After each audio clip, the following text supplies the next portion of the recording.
अस्सलाम D class 12। उम्मीद है कि आप सब खैरियत से होंगे और छुट्टियों में खूब इंजॉय कर रहे होंगे। तो आज का हमारा चैप्टर नंबर है 17। यहाँ से हमने आगे चैप्टर नंबर 17 स्टार्ट करना है। इसके शॉर्ट क्वेश्चन पढ़ेंगे क्योंकि बेटा ये वो चैप्टर्स हैं जिनके हमने लॉन्ग नहीं करने, ठीक है। इनके हमने शॉर्ट ही करने हैं, तो इसलिए मैं शॉर्ट पढ़ा रहा हूँ उनको। तो पहला क्वेश्चन है बेटा इसका, distinguish between crystalline, amorphous and polymeric solids. जो क्रिस्टलाइन, अमॉर्फिस और पॉलीमेरिक सॉलिड्स में क्या क्या फ़र्क है वो हमने देखना। पहला बेटा हमारे पास आता है crystalline. Crystalline solid are the those in which atoms molecules are arranged in a particular way. Crystalline solid बेटा वो एटम्स या मॉलिक्यूल्स होते हैं जो किसी तरतीब के साथ अरेंज किए गए होते हैं। दे हैव डेफिनेट शेप, इनकी शेप क्या होती है, एक डेफिनेट होती है। कंपाउंड लाइक सोडियम क्लोराइड, जैसे सोडियम क्लोराइड है, नमक होता है। आप नमक के छोटे छोटे ज़रात को देखें तो वो अगर कभी आयोडीन का नमक देखें, सबके ज़रात का जो स्ट्रक्चर होता है वो एक जैसा होता है, क्रिस्टलाइन उसको कहा जाता है। जैसे डायमंड हो गया, सारे डायमंड की शेप क्या होती है, एक जैसी ही होती है, वो वेल ऑर्डर्ड अरेंज्ड होते हैं। एंड सिरामिक्स और क्रिस्टलाइन सॉलिड। सिरामिक बेटा वो जो प्यालियाँ बनती हैं, कप्स बनते हैं, उसको सिरामिक मटेरियल्स कहा जाता है। तो उनमें आप देखेंगे अगर एक तरफ से एक जगह से थोड़ी सी टेढ़ आ जाए तो वो सीधा आगे ही टूटता हुआ चला जाता है। तो बेटा इनको इसलिए इसको क्रिस्टलाइन सॉलिड्स कहा जाता है। ये ऐसे होते हैं जिनकी तरतीब सेम होती है, अगर इसको थोड़ी सी टूटा जाए, तोड़ दिया जाए तो आगे भी उसी रफ्तार से टूटते हुए जाते। आगे है बेटा हमारे पास amorphous solid. The solid which has no particular arrangement of their atoms molecule is called amorphous और ग्लासी सॉलिड्स। बेटा ये वो पार्टिकल्स यानी कि मॉलिक्यूल्स हैं या एटम्स हैं जिनमें क्या होता है, इनकी ख़ास अरेंजमेंट नहीं होती, मतलब क्रिस्टलाइन के बिल्कुल ही ऑपोजिट है। और इनका बेटा दूसरा नाम है ग्लासी सॉलिड्स है। और दे do not have a definite shape, इनकी कोई शेप भी फिक्स नहीं होती। और इसका बेटा दूसरा नाम ग्लासी सॉलिड्स कहा जाता है। कि ग्लासी सॉलिड कुछ ऐसे ग्लास होते हैं जो आपको देखे होगा ट्रांसपेरेंट ग्लास, उनको थोड़ा सा गर्म किया जाए या तो वो पिघल जाते हैं। जैसे चीनी, जब अक्सर खाते आपने घरों में देखा चीनी डालते हैं ना, डब्बा सा होता है, उसको थोड़ा सा गर्म किया जाए तो वो थोड़ा सा पिघल जाता है। तो ये थोड़ा सा क्रिस्टल और लिक्विड का मिक्सड, क्रिस्टल और प्लास्टिक का मिक्सअप होता है। प्लास्टिक लिक्विड जैसे आपकी जो ऐनक है उसका जो शीशा होता है ना, वो अमॉर्फिस में तकरीबन चला जाता है। वो होता तो ग्लास तरह ही प्लास्टिक का, अगर वो उसको थोड़ा सा आप हीट दें तो वो पिघलना शुरू हो जाता है, मतलब लिक्विड सा बन जाता है। Glass is an amorphous solid, it is a solid, ये सॉलिड है एट ऑर्डिनरी टेम्परेचर, मतलब ऑर्डिनरी टेम्परेचर पे क्या होता है, ये सॉलिड। बट ऑन हीटिंग, गर्म करने पर बिकम पेस्ट, ये पेस्ट सी बन जाती है। Like and become the very viscous, और विस्कस मतलब गाढ़ा हो जाता है liquid at almost at 800 centigrade. अगर इसको 800 सेंटीग्रेड तक आप गर्म करते रहें ये पेस्ट सा बनता जाएगा, पेस्ट बन जाएगा इसका। जैसे आप ऐनक वाला जो शीशा होता है प्लास्टिक का, तो उसको अगर गर्म करेंगे तो गर्म करते करते पेस्ट सी क्या हो जाएगी, बन जाएगी, विस्कस का लिक्विड सा गाढ़ा सा बन जाएगा। आगे बेटा हमारे पॉलीमर्स क्या होते हैं। पॉलीमर्स बेटा वो होते हैं जो दरमियान में होते हैं, ना तो वो क्रिस्टलाइन होते हैं ना ही वो अमॉर्फिस होते हैं, मतलब कि इनके दरमियान में होते हैं, इनके पास दोनों खूबियाँ होती हैं। जैसे पॉलीमरिक सॉलिड और मोर और लेस सॉलिड मटेरियल, ये क्या होते हैं, मोर और लेस सॉलिड मटेरियल, सॉलिड भी होते हैं और नहीं भी होते। With are structure between order and disorder, ये स्ट्रक्चर दरमियान में होता है ऑर्डर का और डिसऑर्डर का।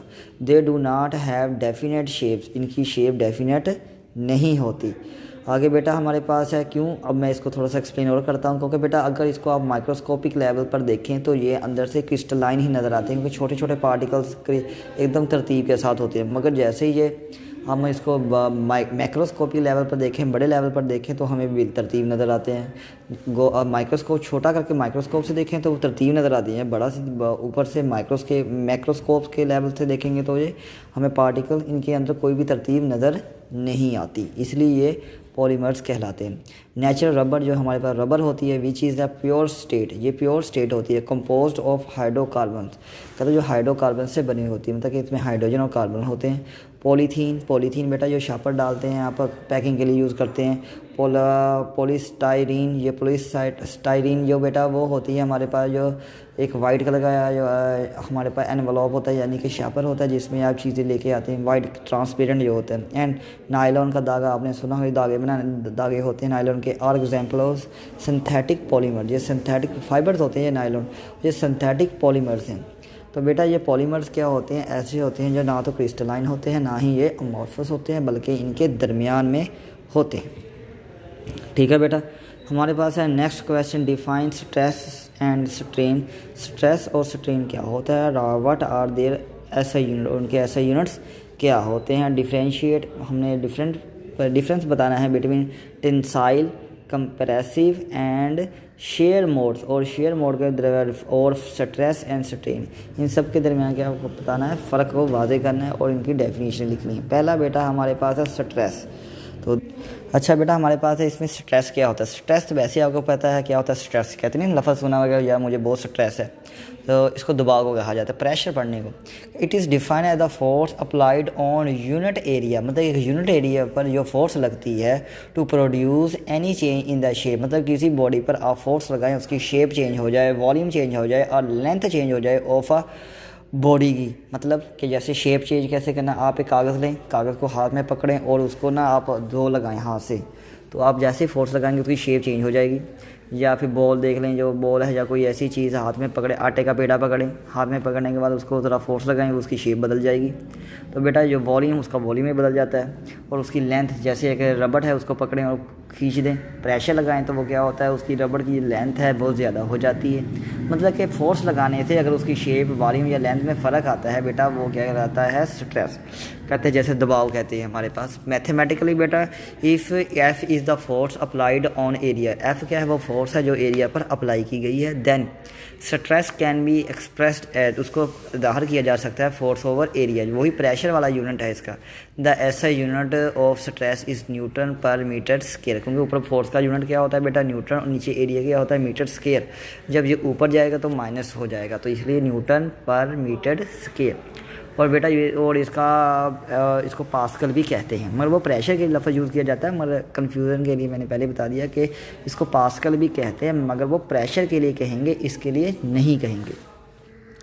आगे बेटा हमारे पास स्ट्रेन क्या होती है। It is defined as the fractional change in length, अगर उसकी लेंथ में तब्दीली आ जाए, वॉल्यूम में और शेप में of a body when stress is applied on it, जब किसी बॉडी पर स्ट्रेस अप्लाई की जाती है तो उसकी लेंथ, वॉल्यूम या शेप में जितनी तब्दीली आती है उसको बेटा स्ट्रेन कहते हैं।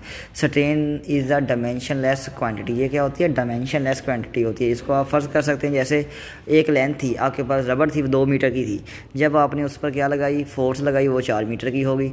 तो बेटा स्ट्रेन क्या होगा, 4, जो हमारे पास इसका फार्मूला बेटा होगा change in length over original length, मतलब कि चेंज कितनी आई है हमारे पास 400 और 4 आई, 4 ऊपर रखें, 2 नीचे रखें, 2 ओरिजिनल थी ना, वो नीचे 2 से डिवाइड करें 4 को तो 2 आ गया, मतलब कि इसमें 2 मीटर क्या आई है, चेंज आई है। तो जिससे बेटा समझ में आ गया है कि इसमें जो रेशो आई है ना, मतलब कि change in length over change original length, वो जो रेशो के बाद जो आंसर आता है उसी को कहा जाता है स्ट्रेन। मतलब कितनी तब्दीली आई है, पहले कितना था, बाद में कितना हो गया है, जो तब्दीली आई है उसी को कहते हैं। या फिर अक्सर इसकी और एग्जांपल समझ सकते हैं, जैसे आप कभी हेडफोन ले निकल जाएं या फिर कोई चीज़ मोबाइल ले निकल जाए, पहले आप रेट पूछ के जाए वो 1000 रुपये का था, बाद में आप पूछते हैं वो, या फिर हेडफोन लेने के लिए जाए वो पहले कहता है कि 1000 रुपये का, थोड़ी देर के बाद आप एक दिन के बाद जाते हैं वो कहता है 1500 का। तो 500 क्या आई है, वो चेंज आई है, उसको स्ट्रेन कहते हैं। मतलब कि जितनी तब्दीली आएगी फोर्स लगाने से पहले और बाद में।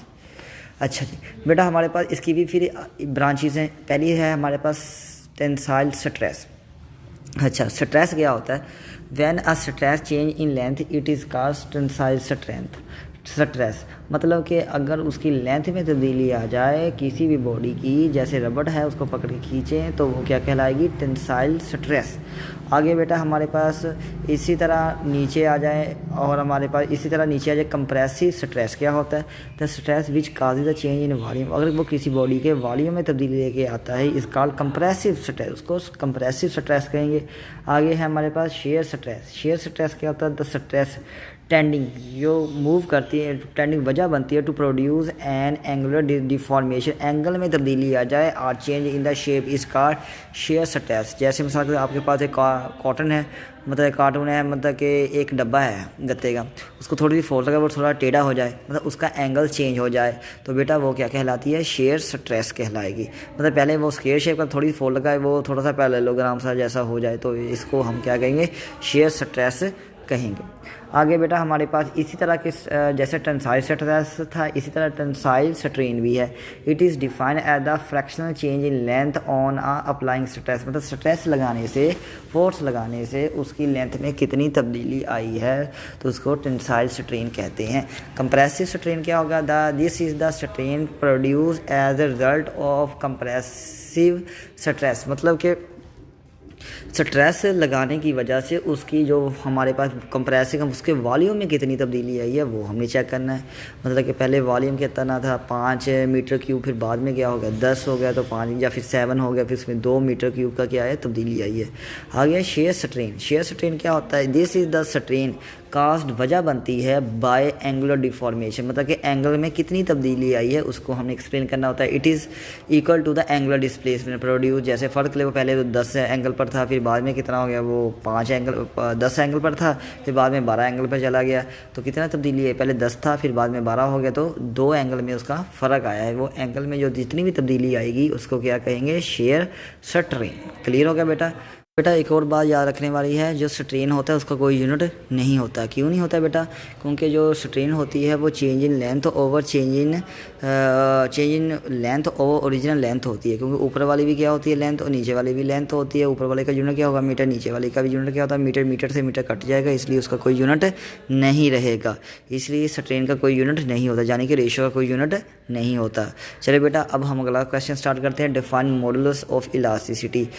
मॉडुलस ऑफ इलास्टिसिटी बेटा क्या होती है? Show that the units of modulus of elasticity and the stress are the same, और ये शो करवाना है कि मॉडुलस ऑफ इलास्टिसिटी के यूनिट्स और स्ट्रेस के यूनिट दोनों के क्या होते हैं? सेम होते हैं। तो बेटा पहले हम शुरू करते हैं मॉडुलस का। पहले मॉडुलस ऑफ इलास्टिसिटी को बेटा इलास्टिक कांस्टेंट भी कहा जाता है, तो हम इसको देखते हैं ये कैसे निकालते हैं। बेटा इसका जो फार्मूला ये यहाँ से ड्राइव होता है, जो हमारे पास ये निकलता है तकरीबन, तो हमारे पास बेटा ये ऐसे निकलेगा, stress directly proportional to strain, मतलब कि जितना स्ट्रेस लगाएंगे उतनी स्ट्रेन मतलब उतनी लेंथ में तब्दीली आएगी। तो वहाँ डायरेक्टली प्रोपोर्शनल ख़त्म करें, वहाँ कांस्टेंट आ जाएगा कोई के, वो के को निकालने के लिए वहाँ स्ट्रेन उसके साथ मल्टीप्लाई, दूसरी तरफ जाके क्या हो जाएगा? डिवाइड, तो आ जाएगा stress over strain is equal to K. जो के है वही मॉडुलस ऑफ इलास्टिसिटी है, ठीक है। और मॉडुलस ऑफ इलास्टिसिटी को ही कांस्टेंट, वो एक कांस्टेंट था इसलिए के क्या था? एक कांस्टेंट, इसलिए उसको मॉडुलस ऑफ इलास्टिसिटी कहते हैं, और इसी को इलास्टिक कांस्टेंट भी कहा जाता है। उसका दूसरा नाम है द रेशियो, और हम डेफिनेशन देखते हैं the ratio of stress to strain is constant. वो क्या होती है? कांस्टेंट होती है, मतलब कि जितनी आप फोर्स लगाएंगे उसमें उतनी ही तब्दीली आएगी। इनकी रेशियो क्या रहती है? सेम। अच्छा बेटा इसका constant for a given material provided that the force is not too great, अगर फोर्स ज़्यादा ना लगाई जाए उसकी लिमिट से ज़्यादा, तब क्या रहती है? इसकी वैल्यू का रेशियो हमेशा सेम रहेगी। कब तक रहेगी? जब तक कि उसकी लिमिट से ज़्यादा आप फोर्स अप्लाई नहीं करते। This is called the modulus of elasticity, इसको मॉडुलस ऑफ इलास्टिसिटी कहा जाता है। इसका फार्मूला आपको नज़र आ रहा होगा। और बेटा यहाँ पर नीचे आ जाएं, the sins strain is the dimension less quantity. ये क्या होती है? हमने पहले मैंने बताया कि डायमेंशन लेस क्वांटिटी होती है, क्योंकि इसका तो कोई यूनिट ही नहीं होता। और so that the unit of modulus of elasticity are the same as that of the stress newton per metre square और पास्कल। कहते हैं इसका जो यूनिट होते हैं वो न्यूटन मीटर स्क्वायर ही होते हैं। और बेटा जो ऊपर वाला देखें, या क्योंकि स्ट्रेन के तो यूनिट ही नहीं रह गए, तो कौन सा रह गया? ओनली वेक्टर कौन सा रह गया? स्ट्रेस ही रह गया। स्ट्रेस डायरेक्टली प्रोपोर्शनल क्या हो गया? Modulus of elasticity. तो जितना जो यूनिट स्ट्रेस के होंगे वही मॉडुलस ऑफ इलास्टिसिटी के होंगे। यहाँ पर फिर नीचे आ जाते हैं, हमारे पास एक और कुछ टर्म्स आ जाती है। Young modulus, the ratio of the tensile या compressed stress to the tensile और कंप्रेस्ड स्ट्रेन, मतलब कि स्ट्रेस टेंसाइल स्ट्रेस का टेंसाइल स्ट्रेन के साथ जो हम रेशो लेते हैं उसी को क्या कहा जाता है? यंग मॉडुलस कहा जाता है। आगे बेटा हमारे पास है bulk modulus. It is used for 3 dimensional deformation, इसको 3 डायमेंशन के लिए यूज़ किया जाता है। बेटा ये वॉल्यूम के लिए यूज़ किया जाता है। जो ऊपर वाला यंग मॉडुलस था वो लेंथ में चेंज को रिप्रेजेंट करता है, जो वो बल्क है वो क्या वॉल्यूम को लिए रिप्रेजेंट करता है, लंबाई चौड़ाई और गहराई तीनों में चेंज आए। तो the ratio of the applied stress to the volumetric strain, मतलब वॉल्यूम में तब्दीली आई, उसको क्या कहा जाएगा? Bulk modulus. आगे हमारे पास बेटा है शेयर मॉडुलस। शेयर मॉडुलस क्या, the ratio of the shear stress to shear strain is called the shear modulus. मतलब कि एंगल में जितनी जो एंगल के दरमियान रेशियो होती है, मतलब कि पहले ये स्ट्रेस लगाने से पहले जो एंगल था और स्ट्रेस लगाने के बाद वाला एंगल, जो इस एंगल में डिफरेंस आएगा उसी को हम शेयर मॉडुलस कहेंगे। मॉडुलस का बेटा मतलब वैसे होता है अब्सोल्यूट, मुकम्मल। आगे है हमारे पास बेटा नेक्स्ट क्वेश्चन है 17.4 का, ड्रा ए स्ट्रेस। स्ट्रेस क्या होता है, स्ट्रेन क्या होती है, curve for ductile material. Ductile material क्या होता है, जो कि आप फोर्स लगाएं तो उसमें तब्दीली रूनुमा हो जाए, मतलब कि उसकी लेंथ बढ़ जाए, वॉल्यूम चेंज हो जाए, शेप चेंज हो जाए, उसको डक्टाइल मटेरियल कहा जाता है, जैसे क्ले होता है। अच्छा, and then the define the terms elastic limit. और इलास्टिक लिमिट बतानी है, यील्डिंग पॉइंट बताना है, एंड अल्टीमेट टेंसाइल स्ट्रेस बताना है। तो ये चीज़ें आपने क्या करनी है, बतानी है। तो बेटा यहाँ पर आपको डायग्राम दिख रही होगी, तो पहले मैं समझाता हूँ फिर आपको रीडिंग करवा दे दूँगा। तो बेटा यहाँ पर आपको एक्स एक्सिस पर लिया गया स्ट्रेन, वाई एक्सिस पर क्या लिया गया स्ट्रेस, और स्ट्रेन को रिप्रेजेंट करते हैं जी से और स्ट्रेस को सिग्मा से। तो बेटा यहाँ पर आपको लाइन नज़र आ रही हो कि पहले सीधी ऊपर जा रही है, ऊपर वाला जाते जाते एक पॉइंट आता है ए, उसको बेटा कहा जाता है इलास्टिक लिमिट। क्या कहा जाता है, इलास्टिक लिमिट। फिर उसके बाद क्या आता है पॉइंट बी, जो थोड़ा सा कर्व हो गया, उसको कहा जाता है यील्डिंग पॉइंट। फिर उसके बाद बेटा क्या आता है डिफॉर्मेशन, अल्टीमेट टेंसाइल स्ट्रेंथ, उसको क्या कहेंगे, उसको क्या कहेंगे अल्टीमेट टेंसाइल स्ट्रेंथ, मतलब कि उसका लास्ट वाला पॉइंट। बेटा यहाँ पर ए का मतलब है जहाँ मतलब कि उसकी हद है, इसको इतना लंबा आप खींच सकते हैं, मतलब किसी रबड़ को आप इतना लंबा खींचें, या किसी पेंसिल है या फिर आपके पास स्केल है, मतलब कि आयरन का स्केल होता है ना अक्सर बच्चों के पास, तो उसको आप एक तरफ बेंड करके छोड़ें तो वापस अपनी जगह पर वापस आ जाता है। तो इसी तरह रबड़ है, उसको खींचने के बाद छोड़ दें तो वो वापस अपनी ओरिजिनल पोजीशन पर वापस आ जाता है।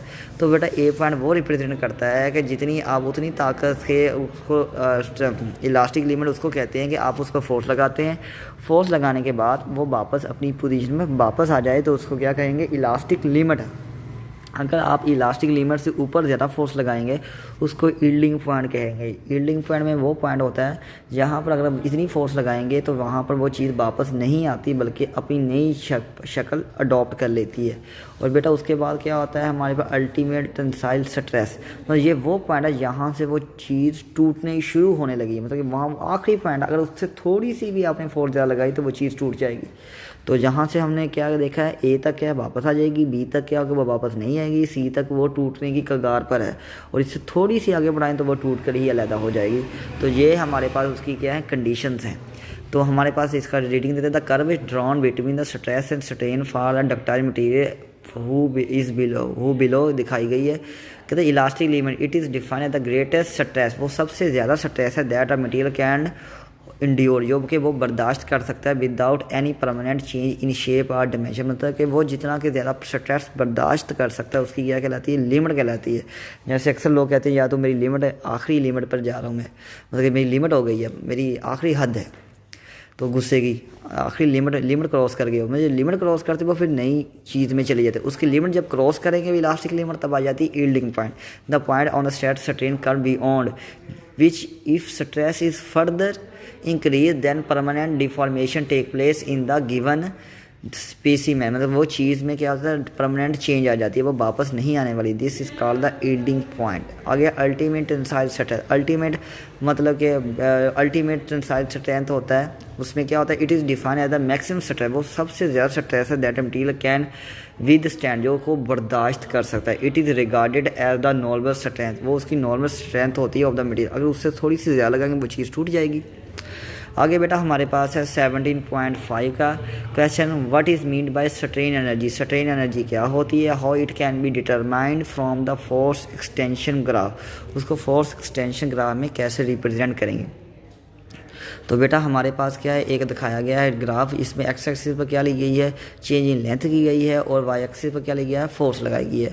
आपको दिख रहा होगा कि हमारे पास कोई लेंथ अगर उस पर फोर्स लगाते हैं, जितनी ज़्यादा फोर्स लगाएंगे उसमें उतनी ही लेंथ में तब्दीली आती रहेगी। चाहे फ़र्ज़ के लिए एक रबड़ है, रबड़ को आप जितनी फोर्स से खींचेंगे उसमें उतनी लेंथ में इजाफा होता रहेगा, मगर एच तक पहुँचते पहुँचते वो जितनी आप उसमें फोर्स लगाते जाएंगे, क्योंकि वो जब से आपको पीछे की तरफ खींचेंगे तो खींचने की वजह से क्या हो जाए उसमें जो इलास्टिक लिमिट की वजह से उसमें एनर्जी स्टोर होती जाएगी, वो उतनी ही स्टोर होगी जितना कि आप उस पर फोर्स लगाएंगे। तो force is directly proportional to work होगा, जितना मतलब कि जितनी आप फोर्स लगा रहे हैं उतना ही वो आपको बदले में वर्क करके देगा। जैसे गुलेल में होता है, गुलेल को जितना पीछे करेंगे उतनी ही ताकत से वो जो उसके अंदर पत्थर डाला गया है वो आगे उतनी ही पावर से आगे मूव करने वाला है। इसको कैसे निकालते हैं, तो हमें पता है कि एरिया अंडर द ग्राफ, जो ग्राफ के अंदर एरिया होता है वो वर्क को रिप्रेजेंट करता है। तो हम छोटे छोटे पैचेस बना लेंगे। नीचे ये बनाया गया है डेल एक्स का छोटा सा पैच, ऐसे ही हम ट्राइंगल रेक्टेंगल्स बनाएंगे, उन सबको रेक्टेंगल्स को जमा कर लेंगे तो टोटल वर्क हमारे पास आ जाएगा। वो टोटल वर्क ही हमें बताता है कि उसकी एनर्जी के बारे में, क्योंकि वर्क भी तो एक एनर्जी होती है। तो the amount of potential energy store in a material due to displacing of its molecule from their mean position is called strain energy. मतलब वो एनर्जी, मैक्सिमम एनर्जी जो आपने उसके पार्टिकल्स को उसकी ओरिजिनल पोजीशन से मूव करवाने में लगाई है, वो उसमें एज अ वर्क स्टोर हो गया है। The work done in deforming the material is called strain energy. जो उसमें उसको तब्दील करने में जो आप एनर्जी वर्क कर रहे हैं उसको डिफॉर्मिंग एनर्जी यानी स्ट्रेन एनर्जी भी कहा जाता है।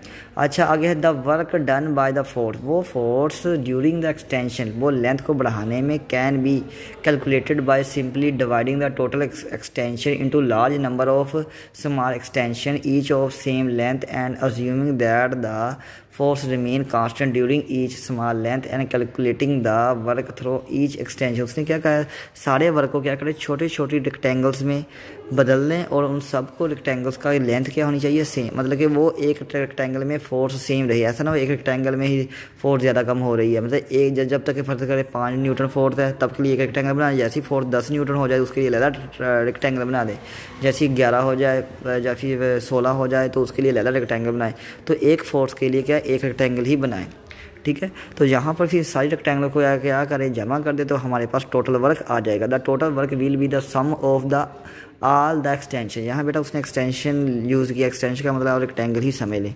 सो work done is equal to area of A O B. जो एरिया होगा ओ ए बी का वही क्या होगा, टोटल वर्क होगा, is equal to 1/2 O A multiply A B. क्यों, आपने देखा कि ये ट्राइंगल बन रही है, ट्राइंगल का फार्मूला क्या होता है, 1/2 लेंथ मल्टीप्लाई विड्थ। लेंथ क्या आ गया हमारे पास ओ ए और विड्थ क्या आ गया ए बी।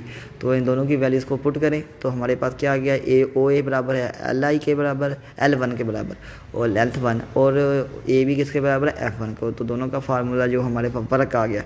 तो जितना उसमें तब्दीली, जितना आप उस पर फोर्स लगाएंगे उसमें उतना ही वर्क क्या हो जाएगा, स्टोर हो जाएगा। बेटा लो जी, हमारे पास 5 क्वेश्चंस हो गए हैं, बाकी इंशाल्लाह हम कल करेंगे। अल्लाह हाफिज़।